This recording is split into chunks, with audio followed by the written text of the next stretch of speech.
And second వాళ్ళు అడిగే doubt ఏంటి అంటే ఈ సర్జరీ చేపించుకున్న తర్వాత పార్ట్నర్ సైడ్ నుంచి అంటే వాళ్ళ వైఫ్ కో వాళ్ళ పార్ట్నర్ కో వాళ్ళకి ఏమైనా ఇబ్బంది ఉంటుందా ఈ సర్జరీ వల్ల అనేది. అంటే వాళ్ళకు ఉండే డౌట్ ఏంటంటే ఈ సర్జరీ అనేది పెన్నిస్ లోపల సిలికాన్ ఇంప్లాంట్ పెడతారు కదా, ఈ ఇంప్లాంట్ పెట్టి సర్జరీ సెక్స్ చేయటం వల్ల ఇంప్లాంట్ తో సెక్స్ చేయటం వల్ల పార్ట్నర్ కి ఏమన్నా వెజైనాలో పెయిన్ కానివ్వండి, ఇన్ఫెక్షన్ కానివ్వండి, లేకపోతే గర్భసంచికి సంబంధించిన ఇబ్బందులు కానీ, యూరినరీ ప్రాబ్లమ్స్ కానీ ఏమైనా వస్తాయా అనేది వాళ్ళు అడిగే ఇంకొక సెకండ్ డౌట్.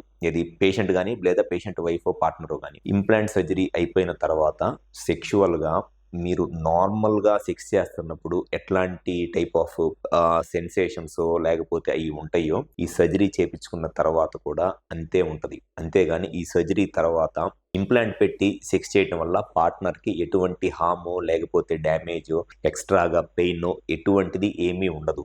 నార్మల్ ఎరెక్షన్ వచ్చినప్పుడు పెన్నిస్ తో సెక్స్ చేసినప్పుడు పార్ట్నర్ కి ఎట్లాగైతే ఉంటుందో సర్జరీ అయిపోయిన తర్వాత కూడా ఇంప్లాంట్ తో సెక్స్ చేసినా కూడా అంతే ఉంటుంది. ఇది జస్ట్ సిలికాన్ ఇంప్లాంట్, అంతేగాని ఇదేదో మెటల్లో లేకపోతే ప్లాస్టిక్ కాదు. సిలికాన్ అనేది మోస్ట్ బయో కంపాటబుల్ మెటీరియల్ ఏదన్నా ఉంది అవైలబుల్ లో వరల్డ్ లో అంటే అది సిలికాన్. ఈ సిలికాన్ అనేది ఆల్మోస్ట్ మన బాడీలో ఉన్న టిష్యూస్, మన బాడీ దీన్ని సర్జరీ అయిపోయిన విత్ ఇన్ 15-20 days లో బాడీలో ఒక పార్ట్ లాగా అయిపోయింది ఇది. సో దీనివల్ల పేషెంట్ కానివ్వండి లేకపోతే వాళ్ళ పార్ట్నర్ కానివ్వండి సెక్షువల్గా ఎటువంటి హార్మ్ కానీ ఎటువంటి ఇన్ఫెక్షన్స్ రావటమో లేకపోతే ఎక్స్ట్రా పెయిన్ ఉండటమో ఎటువంటిది ఏమీ ఉండదు.